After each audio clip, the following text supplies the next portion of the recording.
رات کے 3 بج چکے تھے۔ باہر سے آتی مدھم آوازیں ماند پڑ چکی تھیں اور اب خاموشی پھیل گئی تھی۔ شینا نیم بے ہوش سی بستر پر دراز بخار میں پھونک رہی تھی۔ کمرے میں اے سی کی خنکی پھیلی ہوئی تھی۔ حسیب نے اس کے پاؤں سیدھے کر کے اسے کمبل اوڑھا دیا اور اب پریشان سا پہلو میں نیم دراز اسے دیکھ رہا تھا۔ شینا کا خوبرو چہرہ بخار کی حدت سے دہک رہا تھا۔ آنسوؤں نے سرخ و سفید چہرے کو بھگو دیا تھا تو ان کے نشان چہرے پر خشک ہو گئے تھے۔ سیاہ ریشمی زلفیں اس کے چہرے کو اپنی آغوش میں لیے ہوئے تھیں۔ وہ غنودگی میں شدید بے آرام ہو رہی تھی۔ ہونٹ بار بار نیم واہ ہو جاتے، وہ کسمسا کر رہ جاتی، منہ سے بے ربط الفاظ نکلنے لگتے۔ جسم شدید گرم تھا۔ حسیب کی پریشانی سوا ہونے لگی۔ بہت سارا ٹائم آنکھوں میں کاٹنے کے بعد حسیب اٹھا، پھر ایک دراز سے فرسٹ ایڈ کٹ نکال کر اس سے بینڈیج نکالی، اسے کاٹ کر کچن میں آ گیا۔ ایک باؤل میں فریج سے ٹھنڈا پانی نکالنے کے بعد اندر آیا اور اس کے قریب بیٹھ کر پٹیاں پانی میں بھگوئیں، اس کی تپتی ہوئی پیشانی پر رکھنے لگا۔ ایک پٹی بھگونے کے بعد نچوڑی اور نرمی سے اس کے چہرے پر پھیری تھی۔ آنسوؤں کے نشان واضح ہوئے تھے۔ اس کا حسین چہرہ دمکا، وہ بے سود سی پڑی تھی۔ حسیب اس کی تکلیف پر تڑپ اٹھا تھا، بس نہیں چل رہا تھا کہ اس کی ساری تکلیف لے کر اسے راحت پہنچائے، کچھ ایسا کر دے کہ وہ پرسکون ہو جائے۔ اس کی آنکھیں محبت کی نرمی اور گداز لیے ہوئے تھی۔ میں نے کچھ دوائیں لکھ دی ہیں، یہ آپ انہیں وقت وقت پر دیتے رہیں، انشاءاللہ یہ تندرست ہو جائیں گی۔ حسیب ڈاکٹر کے ساتھ ڈرائنگ روم میں آیا تھا۔ صبح ہی اس نے ہاسپٹل کال کی تھی اور ڈاکٹر کو بلوایا تھا۔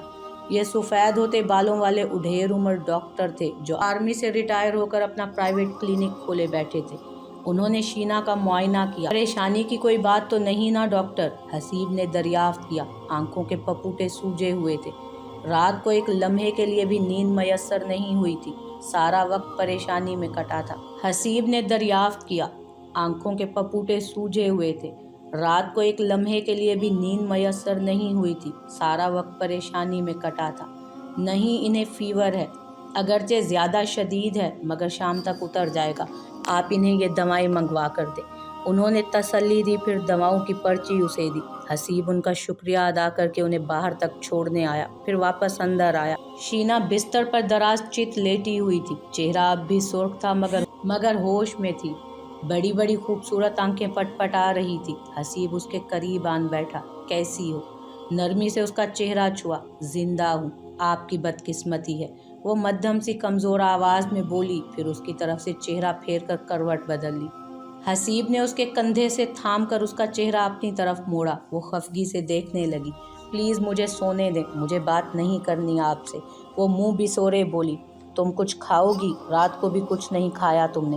وہ نرمی سے استفسار کرنے لگا۔ مجھے کچھ نہیں کھانا، آپ کو کیا فرق پڑتا ہے کہ میں کچھ کھاؤں یا بھوکی رہوں؟ اس کی آواز بھرانے لگی تھی۔ رات کا تضحیک آمیز سلوک بھولا نہیں تھا۔ اٹھو، منہ دھو، تمہارا منہ ایسے ہو رہا ہے جیسے برسوں سے تم نے منہ نہیں دھویا، پھر میں تمہارے لیے ناشتہ بناتا ہوں۔ اس کی خفگی کو نظر انداز کرتا وہ بولا، نظریں اس کے بے تحاشا خفا خفا چہرے پر تھی۔ I'm sorry Shino. وہ سوری کم ہی بولتا تھا مگر اس کے روحان سے چہرے کو دیکھ کر احساس ہوا تھا کہ وہ کس قدر قرب سے گزری تھی۔ مجھے آپ کی سوری کی ضرورت نہیں ہے، آپ بہت برے ہیں۔ وہ آنسوؤں کو اندر دھکیلتی کھڑی ہوئی، پھر اٹھ کر اندر کی طرف بڑھی۔ حسیب اٹھ کر اس کے پیچھے آیا۔ ناشتہ وہ کر چکا تھا۔ ڈرائنگ روم کے وسط میں پیچھے اس کی کلائی پکڑی اور اس کا رخ اپنی طرف موڑا، پھر اسے پوری جان سے گلے لگایا۔ I'm sorry Shino. Haseeb Sheena کی میڈیسن لینے آیا تھا، پھر اسے ایک کام یاد آیا اور وہ وہیں سے تھوڑی دیر کے لیے آفس نکل آیا۔ بہت اہم کام نمٹانا تھا۔ غضنفر صاحب کو اندر بھیجو۔ آفس میں اسٹاف کے کسی ممبر کو کہہ کر وہ اپنے آفس میں گیا۔ Good morning sir. Ghazanfar coat ٹھیک کرتا خوش آمدی انداز میں مسکراتا ہوا اندر آیا تھا۔ مجھے یاد کیا آپ نے؟ ہاں آئیں بیٹھیں۔ حسیب نے سرد سی نگاہ اس پر ڈالی۔ جی فرمائیے سر، میں کیا خدمت کر سکتا ہوں؟ وہ گردن اکڑا کر مسکرا کے سامنے پڑی کرسی پر بیٹھ گیا۔ آپ یہ خدمت کریں غضنفر صاحب کہ اس کاغذ پر سائن کر دیں۔ حسیب نے اسپارٹ سے انداز میں ایک کاغذ اس کی طرف بڑھایا اور اطمینان سے کرسی کی پشت پر ٹیک لگا لی۔ یہ کیا ہے؟ غضنفر کے چہرے پر الجھن سی ابھری۔ آپ کا استعفیٰ۔ حسیب کا اعتماد دیدنی تھا۔ غضنفر صاحب کے چہرے کا رنگ بدلنے لگا تھا۔ یہ آپ کیا کہہ رہے ہیں سر؟ وہ ہکلایا۔ وہی جو آپ سمجھ رہے ہیں اور سن رہے ہیں۔ حسیب نے کوہنیاں میز پر ٹکائیں۔ میں آپ کو نوکری سے برخاست کر رہا ہوں۔ غضنفر چند لمحے بے یقینی سے اپنے سامنے بیٹھے اس پر اعتماد سے نوجوان کو دیکھتا رہا، پھر بھڑک اٹھا۔ مگر کیوں؟ میرا قصور کیا ہے؟ میری اس کمپنی کے لیے بہت سی خدمات ہیں۔ اس کے منہ سے کف اڑا تھا۔ حسیب کے ہونٹوں پر سرد سی مسکراہٹ ابھری۔ انہی خدمات کے اعتراف میں آپ کو نوکری سے نکال رہا ہوں۔ وہ طنز سے بولا۔ آپ نے جتنی خدمت کرنی تھی کر لی، کمپنی کو جتنی ترقی دینی تھی دے لی، اب آپ جا سکتے ہیں۔ اب بھی اور اسی وقت۔ You are fired. یہ آپ بہت غلط کر رہے ہیں۔ اگر عثمان صاحب کو پتہ چلا نا تو وہ آپ پر بہت برہم ہوں گے۔ وہ نہ جانے کس زوم میں تھا، تنگ کر بولا۔ وہ آپ کا پرابلم نہیں ہے۔ آپ یہ کاغذ سائن کریں یا نہ کریں، آپ کو نوکری سے نکالا جا چکا ہے۔ البتہ آپ کو آپ کے واجبات تب تک ادا نہیں کیے جائیں گے جب تک آپ اس پیپر کو سائن نہیں کریں گے۔ حسیب کا انداز بے لچک تھا۔ اب آپ جائیں۔ جتنا نقصان پہنچانا تھا آپ نے پہنچا لیا۔ You can go now. Ghazanfar اسے کچا چبانے والی نظروں سے دیکھتا رہا۔ ٹھیک ہے، مجھے اس مہینے کی پے بھی چاہیے۔ وہ بولا تو حسیب حیران ہوا۔ کس خوشی میں؟ شاید آپ نے کمپنی کے رولز نہیں پڑھے سر۔ وہ طنزیہ انداز میں مسکرایا۔ کمپنی کے رولز کے مطابق اگر آپ کو نوکری سے نکالا جائے اور آپ نے اس مہینے میں ایک دن بھی ڈیوٹی کر لی تو آپ کو پورے مہینے کی پے ملتی ہے، اور آج میرا دوسرا دن ہے۔ حسیب اس کی بات پر ہونٹ بھینچ کر رہ گیا۔ آفتاب کو انٹرکام پر اس نے غضنفر کی پیمنٹ کیش میں لانے کی ہدایت کی تھی۔ غضنفر نے گردن اکڑا کر پیپر سائن کیا، جیسے اسے یقین ہو کہ اسے ہر صورت واپس بلا لیا جائے گا۔ آفتاب نے اسے اس کی رقم ایک گڈی کی صورت میں لا کر دی تھی۔ 2 لاکھ روپے پے تھی اس کی۔ غضنفر طنزیہ انداز میں مسکراتا ہوا باہر نکلا تو حسیب اس کے پیچھے اٹھا تھا۔ غضنفر صاحب، حسیب نے اسے پکارا جو آفس سے نکل کر باہر روش پر جا رہا تھا۔ وہ آواز سن کر پلٹا۔ حسیب جو اس کے پیچھے چل رہا تھا اس سے ہلکا سا ٹکرایا۔ جی فرمائیے۔ غضنفر نے اسے تیز نظروں سے دیکھا۔ حسیب مطمئن سا کھڑا رہا۔ کیا کہنا ہے آپ کو؟ کچھ نہیں، حسیب نے کندھے اچکائے۔ میں بس یہ کہنا چاہتا تھا کہ آپ مجھے دوبارہ نظر مت آئیے گا یہاں۔ اس کی کہی بات غضنفر کو سر تا پیر سلگا کر رکھ گئی۔ یہی کہنے آئے تھے آپ؟ غضنفر جھنجھلا سا گیا۔ حسیب کی مسکراہٹ گہری ہوئی۔ ہاں، یہی کہنا تھا۔ اب آپ جائیں۔ غضنفر چند لمحے اسے دیکھتا رہا، پھر منہ ہی منہ میں کچھ بڑبڑاتا ہوا اپنی گاڑی کی طرف بڑھا۔ حسیب واپس آفس میں آ کر ریوالونگ چیئر پر بیٹھا، پھر کوٹ کی جیب میں ہاتھ ڈال کر کچھ برآمد کیا۔ یہ 2 لاکھ روپے کی وہ گڈی تھی جو غضنفر صاحب کو دی گئی تھی۔ اس آدمی نے کمپنی کو جتنا نقصان پہنچایا تھا وہ یہ ڈیزرو نہیں کرتا تھا۔ وہ ایک سپولا تھا جسے عثمان داؤد نے انجانے میں آستین میں دودھ پلا پلا کر بڑا کیا تھا۔ وہ انہی کو ڈستا رہا تھا۔